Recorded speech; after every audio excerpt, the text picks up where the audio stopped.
Hello friends, मैं विनय निर्भीक। Friends, आपका एक बार फिर से हमारे चैनल पर स्वागत है। तो friends, RRB NTPC CBT 2 and group D exam date update. Friends, ये अपडेट नहीं कह सकते, बिग ब्रेकिंग अपडेट है। जी हाँ फ्रेंड्स, बिग ब्रेकिंग अपडेट है। जिसका आप लोग इंतजार कर रहे थे वो चीज़ आ गया, आखिर आ ही गया है एक पोस्टपोनमेंट नोटिस। क्योंकि इसके लिए भी तमाम लोग कमेंट कर रहे थे कि एग्ज़ाम पोस्टपोन हो जाएगा, ये एग्ज़ाम पोस्टपोन हो जाएगा। तो मैं कई बार बातें बता चुका हूँ कि फरवरी में कोई एग्ज़ाम नहीं होने वाला है, चाहे आप कुछ भी कर लो। ठीक है, फरवरी का सिचुएशन इतना क्रिटिकल हो चुका है, पहले से ही साइंटिस्ट वगैरह बोल चुके हैं, एक्सपर्ट वगैरह बोल चुके हैं कि फरवरी बहुत खतरनाक साबित होने वाला है अपने पूरे कंट्री के लिए। कोविड का जो सिचुएशन है ही है, प्लस जो इलेक्शंस हो रहे हैं उसकी वजह से कोई एग्ज़ाम नहीं हो सकते हैं। क्योंकि जो सेंट्रल गवर्नमेंट के एम्प्लॉयज़ होते हैं, स्टेट गवर्नमेंट एम्प्लॉयज़ होते हैं, सभी लोग की इलेक्शन में ड्यूटी लगती है और बिना एम्प्लॉयज़ के वर्क के कोई काम नहीं होता है। जो आरआरबीज़ के आपके एम्प्लॉयज़ हैं या फिर किसी और चीज़ के एम्प्लॉयज़ हैं, हर जगह उनकी भी ड्यूटी लगी हुई है, ये बात आपको मालूम होगा। मैं शुरू से कह रहा था कि ये एग्ज़ाम्स नहीं होने वाले हैं और फरवरी का सिचुएशन इतना क्रिटिकल है कि मतलब 1% भी चांस नहीं बचता है। फिर भी बहुत से लोग कमेंट बॉक्स में पूछते हैं, सर ग्रुप डी पोस्टपोन हो जाएगा, कंफर्म है, कितने परसेंट चांस है? भैया कितने बार बताऊं एक ही बात, रिपीट कर करके मैं थक गया हूं कि हाँ एग्ज़ाम पोस्टपोन हो जाएंगे। 1% भी चांस नहीं है एग्ज़ाम होने का, चाहे आप कुछ भी कर लो। ठीक है, आप लोग क्यों गुमराह हो रहे हो? क्योंकि कुछ यूट्यूबर्स आपको गुमराह कर रहे हैं। वो लगातार यही कह रहे हैं कि जब इलेक्शन होगा तो एग्ज़ाम क्यों नहीं होगा। आखिर इलेक्शन भी इसी कोविड सिचुएशन में हो रहा है। अरे भाई, आप लोग समझा करो, इलेक्शन का एक टाइम पीरियड होता है, हर 5 साल पे इलेक्शन होता ही होता है। और इलेक्शन किसी गवर्नमेंट के अंडर में नहीं आती है। इलेक्शन जो होता है वो आपका इलेक्शन कमीशन कराता है, जो एक कॉन्स्टिट्यूशनल बॉडी है, उसका गवर्नमेंट से कोई लेना देना नहीं है। जबकि वो खुद गवर्नमेंट के ऊपर इफेक्ट डालता है। यानी कि अगर इलेक्शन के टाइम कहीं कोई एग्ज़ाम कराता है तो इलेक्शन कमीशन उस एग्ज़ाम को रोक भी सकता है, परमिशन भी दे सकता है। ठीक है, ये बात आपको मालूम होगा। जो मान लीजिए कॉन्स्टिट्यूशनल बॉडी है, जैसे कि स्टेट पीएससीज हैं, यूपीएससी हैं, तो उन पे क्या होता है, इलेक्शन कमीशन का असर नहीं होता है। लेकिन जो छोटी बॉडीज़ हैं, जैसे कि हम आरआरबी की बात करें या फिर किसी सर्विस कमीशन की बात करें, तो इन सब पे रोक लग जाता है। ये बात आपको मालूम होगा। आप लोग को बार बार कहता हूँ कि उन यूट्यूबर्स के चक्कर में ना पड़ो जो खुद अभी ग्रुप डी की तैयारी कर रहे हैं, एक भी एग्जाम क्लियर नहीं किए हैं। वो क्या जानेंगे कॉन्स्टिट्यूशन के बारे में, कॉन्स्टिट्यूशन क्या होता है। ठीक है, आप पहले किसी का बैकग्राउंड चेक करो, उसने आज तक कितने एग्जाम क्लियर किया है, कितना एग्जाम दिया है। आप सबसे पहले जिनका आप लोग मतलब कि वीडियो फॉलो करते हो, जिनको पर विश्वास करते हो, एक बार उन्हीं का आरआरबी एनटीपीसी स्कोर कार्ड मांग करके देख लो। अब वो लोग सन्नाटा में चले गए हैं, कोई स्कोर कार्ड नहीं दिखा रहा है, क्योंकि मैक्सिमम लोग क्वालिफाई नहीं कर पाए हैं। जब दिन रात अफवाह फैलाएंगे तो यही होगा। फ्रेंड्स, मैं शुरू से आपसे कह रहा था कि ये जो दोनों एग्जाम्स हैं पोस्टपोन हो जाएंगे, चाहे ग्रुप डी के हो या एनटीपीसी सीबीटी 2 के हो। ठीक है, और यहाँ तक कि जो रिवीजन रिजल्ट का वो भी रिवाइज होकर के रहेगा। मैंने क्वालिफाई किया है, बट मैं आप लोग का साथ नहीं छोड़ रहा हूँ, क्योंकि मुझे इस नौकरी से मतलब नहीं है। ठीक है, मैं आपको पहले बता चुका हूं कि मुझे इसमें ज्वाइन नहीं करना है, बस मैं आप लोग को रिव्यू देने के लिए सीबीटी 1 दिया था।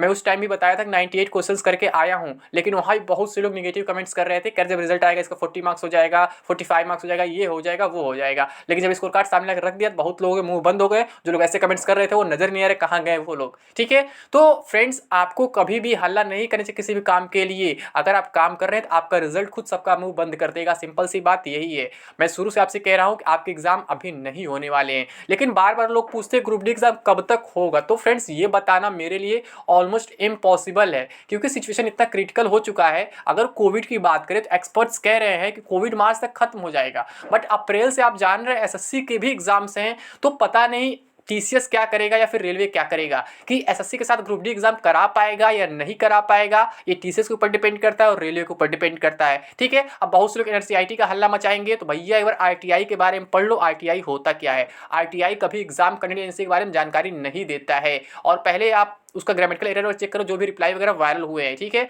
ऐसे फेक रिप्लाईज पर आप लोग विश्वास ना किए करें। बहुत से फेक रिप्लाईज इससे पहले भी वायरल हो चुके हैं, ईमेल रिप्लाईज, आरटीआई रिप्लाईज, यहाँ तक कि ऑफिशियल नोटिस तक लोग फेक बना दिए हैं। एनटीपी 7 फेज एग्जाम डेट को लेकर के 28, 29, 30 जून को होगा, ये होगा, वो होगा, तमाम तरह फेक नोटिस वायरल हुए फ्रेंड्स। बट मैं नहीं बोलता हूँ, आप लोग को लगता है कि मुझे नहीं मालूम है, मुझे सब कुछ मालूम है क्या हो रहा है, कौन कर रहा है, लेकिन मैं किसी का नाम नहीं लेता हूँ। और मेरे से एक बार गलती हुई थी 28 दिसंबर वाली, तो आप लोग अभी भी रटते हो। तो फ्रेंड्स, मैं हूँ इकलौता जो हिम्मत करता है एक्सेप्ट करने का। क्या जिन्होंने 28, 29, 30 जून की बात की थी एनटीपी नोटिफिकेशन फिर उन्होंने एक्सेप्ट किया कि उन्होंने वायरल किया था? क्या जिन्होंने बोला था कि ईमेल रिप्लाई आ गया है एनसीईआरटी की तरफ से 21 अगस्त से एग्जाम कराएगा, उन्होंने कभी एक्सेप्ट किया? कभी नहीं किया। ठीक है, वो लोग मुंह छुपाने वाले हैं। मैं हमेशा सच्चाई के साथ खड़ा रहता हूँ, मुझे अपने से मतलब नहीं, आप लोग से मतलब है, क्योंकि आप लोग के इसमें यूट्यूब पर हूँ। ठीक है, आप लोग इसमें पैसे कमाता हूँ यूट्यूब के माध्यम से। अगर आप लोग मेरा वीडियो नहीं देखोगे तो मैं कहाँ से पैसे कमाऊंगा? ठीक है, लेकिन मैं कभी किसी का कोर्स ऐसे नहीं बेचता हूँ फालतू, किसी का भी टेस्ट ऐसे फालतू नहीं बेचता हूँ। अब बेचने के लिए किसी कैंडिडेट गुमराह नहीं करता हूँ कि हाँ भैया तुम्हारा एग्जाम 10 दिन में होने जा रहा है, तुम ये कोर्स ले लो, 10 दिन में तुम सिलेक्शन पा जाओगे, इसमें इतना अच्छा चीज़ है, ये है वो है। मैं कभी ऐसा नहीं कहता हूँ। तो फ्रेंड्स, आप लोग को समझना होगा कौन सही इन्फॉर्मेशन दे रहा है, कौन गलत इन्फॉर्मेशन दे रहा है। इसलिए आप लोग को अब भी जागरूक अगर नहीं हुए तो फिर आप लोग को बहुत नुकसान हो सकता है, क्योंकि CBT2 के नाम पर बहुत बड़ा धोखा चल रहा है, बहुत बड़ा स्कैम चल रहा है। लोग यहाँ भी कोर्स टेस्ट वगैरह बेच रहे हैं, यहाँ तक ग्रुप डी के नाम पर भी बेच रहे हैं, बोल रहे एग्जाम 23 फरवरी से होगा और CBT2 14 फरवरी से होगा, जबकि सब कोई जानता है कि अभी दोनों एग्जाम्स नहीं हो सकते हैं। जो लोग कोर्स बेच रहे हैं, जो लोग बोल रहे हैं, वो भी अंदर से जानते हैं दोनों एग्जाम्स नहीं हो सकते हैं। इसके पीछे कई सारे रीजंस हैं, कोविड है, इलेक्शन है और तमाम रीजंस हैं कि अभी वो दोनों एग्जाम्स नहीं हो सकते। अभी तो रिजल्ट आपका रिवाइज होगा, उसके बाद ही कुछ होगा, बात आपको मालूम है। ठीक है, वो लोग अब सपोर्ट भी नहीं करेंगे क्योंकि वो लोग अपना कोर्स पहले कुछ बेच चुके हैं और जो सेलेक्ट हुए उनको कुछ बेचेंगे। ठीक है, और जब रिजल्ट रिवाइज होगा तो आप लोग उसमें इंक्लूड होंगे, तो फिर आप लोग को भी बेचेंगे वो, लेकिन आपके साथ कभी नहीं खड़े होंगे। इसलिए जो 26 तारीख को आपका प्रोटेस्ट हो रहा है रिजल्ट के रिवीजन को लेकर के, उसमें आपको खुद आगे बढ़ना होगा, अपने लिए खुद लड़ना होगा, दूसरे के भरोसे काम नहीं करना होगा। नहीं तो आप भूल जाइए कि आप कभी कोई मतलब कि लड़ाई जीत पाएंगे या कुछ कर पाएंगे, क्योंकि दूसरे के भरोसे जिंदगी नहीं जी जाती है फ्रेंड्स, और ना ही जंग जीते जाते हैं। अपने भरोसे जो भी काम होता है करना चाहिए। ठीक है फ्रेंड्स, यहाँ पे हम बात करें नोटिस की, देख ले बहुत लंबा हो गया ऐसे फालतू बहस करते करते। यहाँ पे लिखा है आखिर आ ही गया एक पोस्टपोनमेंट नोटिस, ग्रुप डी अब कब, जो बोला वही हुआ। तो फ्रेंड्स, ये नोटिस ICAR का आया हुआ है, आप लोग को मालूम है। बहुत से लोग हमारी वीडियोस पे कमेंट कर सर ICAR क्या होगा, ICAR का क्या होगा। तो फ्रेंड्स, ICAR का जो एग्जाम है कोविड-19 की वजह से ही आपका पोस्टपोन हुआ, जो साफ साफ लिखा हुआ है, और नेक्स्ट डेट नहीं दिया गया है। और इसका एग्जाम फ्रेंड्स आपका 25 जनवरी से लेकर 5 फरवरी तक होने वाला था, यानी महज 3 दिन पहले नोटिस दिया गया था, ये दिया गया आज। यही मैं शुरू से कह रहा हूँ आप रेलवे कैडेट्स को भी कि फ्रेंड्स इतना पहले कोई भी नोटिस नहीं देता है, पहले सिचुएशन को रिव्यू किया जाएगा। यहाँ तक कि कुछ इलेक्शंस के भी प्रॉब्लम है, तो इलेक्शन को थोड़ा लंबा खींचा जाएगा, मतलब इलेक्शन के कुछ स्टेज वगैरह निकल जाए, ये हो सकता है इलेक्शन नजदीक आ जाए तब ये लोग नोटिस देंगे। मैं बार बार कह रहा हूँ आप लोग वेट करिए, जनवरी के लास्ट वीक या मतलब जनवरी के एंड तक एक आध नोटिस देखने को मिल सकता है। हो सकता है रिजल्ट रिवीजन का हो, या फिर एनटीपी CBT2 पोस्टपोनमेंट का हो, या फिर रिजल्ट रिवीजन पोस्टपोनमेंट दोनों एक साथ आ जाए, या फिर उसके बाद ग्रुप डी भी आ जाए। मतलब जनवरी के एंड तक कुछ ना कुछ आपको पॉजिटिव खबर देखने को मिल सकती है फ्रेंड्स। ठीक है, आप लोग को परेशान होने की जरूरत नहीं, सारे एग्जाम्स पोस्टपोन होंगे। इधर कोई एग्जाम पोस्टपोन मतलब इधर कोई एग्जाम अभी हो नहीं सकता, कंडक्ट नहीं कर सकता कोई भी।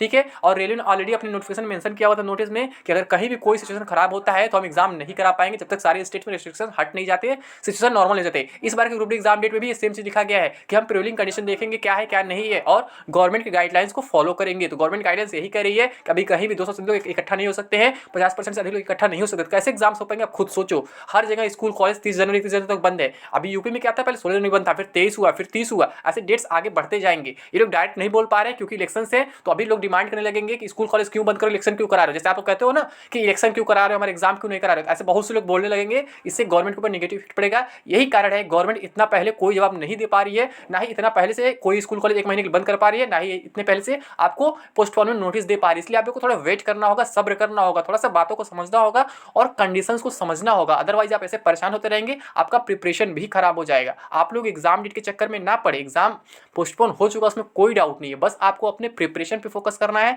अदरवाइज आप केवल एग्जाम डेट खेलेंगे तो यही खेलते रह जाएंगे। यूट्यूबर यही चाहते भी है, क्योंकि पहले बार एग्जाम डेट के चक्कर में तमाम ट्वीट वगैरह किए 50-100 बार, कहीं कुछ हुआ नहीं। ठीक है, और अभी भी आप यही करना चाह रहे हैं, तो ऐसे कुछ होने वाला नहीं है, क्योंकि ऑलमोस्ट सभी एग्जाम्स पोस्टपोन हो चुके हैं और हो करके रहेंगे। बस SSC और IBPS के एग्जाम्स इतने आसानी से पोस्टपोन नहीं होते हैं, इसलिए दोनों एग्जाम अभी पोस्टपोन नहीं होंगे। ठीक है, मैं आपसे यही कहूंगा कि रेलवे के एग्जाम नहीं होने से किसी भी कीमत पर, इसलिए आप लोग परेशान ना हो। और एग्जाम डेट की बात करें फ्रेंड्स, CBT2 मार्च एंड तक हो सकता है। ठीक है, चांसेस है अगर कोविड डाउन हो जाता है थोड़ा तो, लेकिन ग्रुप डी के बारे में नहीं कहा सकता है, क्योंकि ग्रुप डी को लंबा समय से 2-2.5 महीने कम से कम चाहिए। तो मैं कुछ नहीं कह सकता हूँ कि अप्रैल में होगा, अगस्त में होगा कि नेक्स्ट ईयर होगा, अभी कुछ भी इसके बारे में कंफर्मेशन नहीं दे सकता हूँ। बट ये जानता हूँ कम से कम 2 महीने समय तो आपको मिल ही जाएगा, ये कंफर्म है, क्योंकि पहले CBT2 ही होगा, वो कम दिन का है। ठीक है, उसे कंप्लीट कर लिया जाएगा और प्रोसेस ऑलरेडी आगे भी है। यहाँ पे क्या था, मॉडिफिकेशन में फंसा हुआ था। मैं मॉडिफिकेशन के टाइम भी आप लोग का सपोर्ट किया था। बहुत से यूट्यूबर बोले थे मॉडिफिकेशन लिंक नहीं आएगा, ये नहीं होगा, वो नहीं होगा, लेकिन मैं लगातार कह रहा था आप लोग प्रयास करो, मॉडिफिकेशन लिंक जरूर आएगा, चाहे कुछ भी हो जाए। और वही हुआ फाइनली फ्रेंड्स, मॉडिफिकेशन लिंक आपका आ भी गया और बहुत से लोग अपने फॉर्म मॉडिफाई कर भी लिए।